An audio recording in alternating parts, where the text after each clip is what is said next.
பரமசிவம், கௌரி, குமரேசன், சண்முகம். இந்த குடும்பம் கருணையே வடிவமான ஒரு திருக்குடும்பம். இல்லை என்போருக்கு இல்லாது அள்ளி அள்ளி கொடுக்கிறான் பரமசிவம். ஆனால் இறுதியில அவனுக்கே இல்லை அப்படின்ற பொல்லாத நிலை வந்து விடுகிறது. மனைவியின் பிரசவத்திற்கு பணம் தேவைப்படுது. கொடுத்தவர்களிடமெல்லாம் கையேந்தி நிற்கிறாரு. ஆனால் யாருமே உதவ முன் வரல.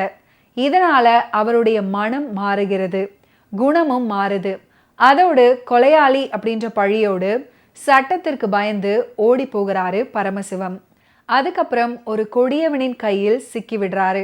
ஒரு கணவன் தன் மனைவியை பிரிகிறான். ஒரு மனைவி தன் கணவனையும் மகனையும் பிரிகிறாள். ஒரு மகன் தந்தையையும் அன்னையையும் விட்டு பிரிகிறாரு. இன்னொரு மகன் தன் தாயை விட்டு பிரிந்து விடுகிறார். இவர்கள் எல்லாருமே ஒரே குடும்பமாக இருக்க வேண்டியவர்கள்.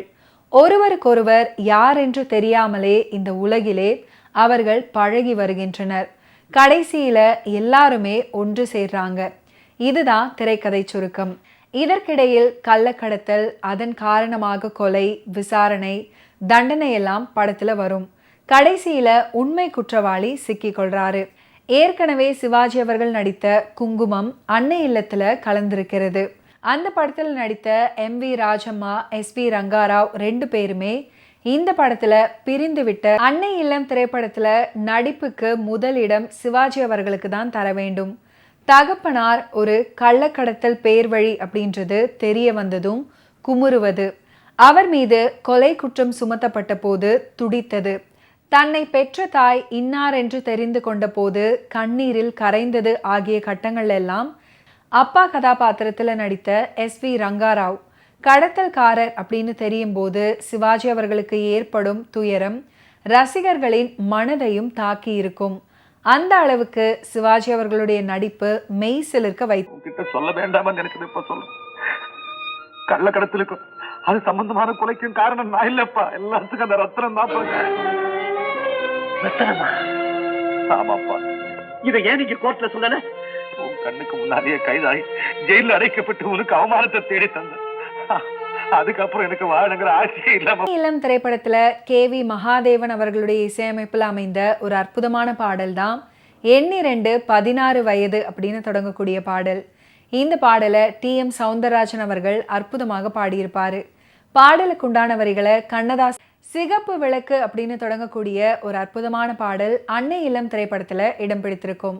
இந்த பாடலை டி.எம். சௌந்தரராஜன் மற்றும் சுசீலா அவர்கள் இணைந்து ஃபென்டாஸ்டிக்கா பாடியிருப்பாங்க. பாடலுக்கு உண்டான வரிகளை கண்ணதாசன் அவர்கள் எழுதியிருப்பாரு. சிவப்பு விளக்கு எரியுதம்மா பாடலை சென்னையின் அப்போதைய மிகவும் உயரமான கட்டிடமான LICயின் மேல் தளத்துல படமாக்கி இருப்பாங்க. இது அப்போது பெரிதாக பேசப்பட்டது.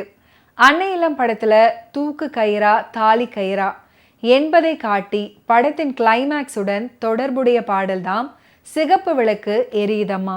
ஆலிங்கனம் செய்து அனைத்தும் உயிர் காத்து பாலிக்கும் தாயே பாவை தீரும். அன்னை இல்லம் படத்தின் திரைக்கதையில சிவாஜி அவர்கள் தேவிகா அவர்கள் காதலுக்கு உண்மையில் அவ்வளவு முக்கியத்துவம் கிடையாது. தன்னுடைய தந்தை எஸ்.வி. ரங்காராவ் தான் நினைப்பது போல அறவாழ்க்கை வாழும் ஒரு தர்மபுத்திரர் இல்லை, ஒரு மோசடி பேர்வழி. எம்.என். நம்பியார் பயன்படுத்தி கொள்ளும் கையால் அப்படின்னு கதாநாயகனுக்கு தெரிய வருவது படத்தின் முக்கியமான திருப்பம். அடுத்து செய்யாத கொலைக்காக அந்த தந்தை தூக்கு தண்டனைக்கு ஆளாகும் போதுதான் படத்தின் உண்மையான சவாலை கதாநாயகன் சந்திக்கிறாரு.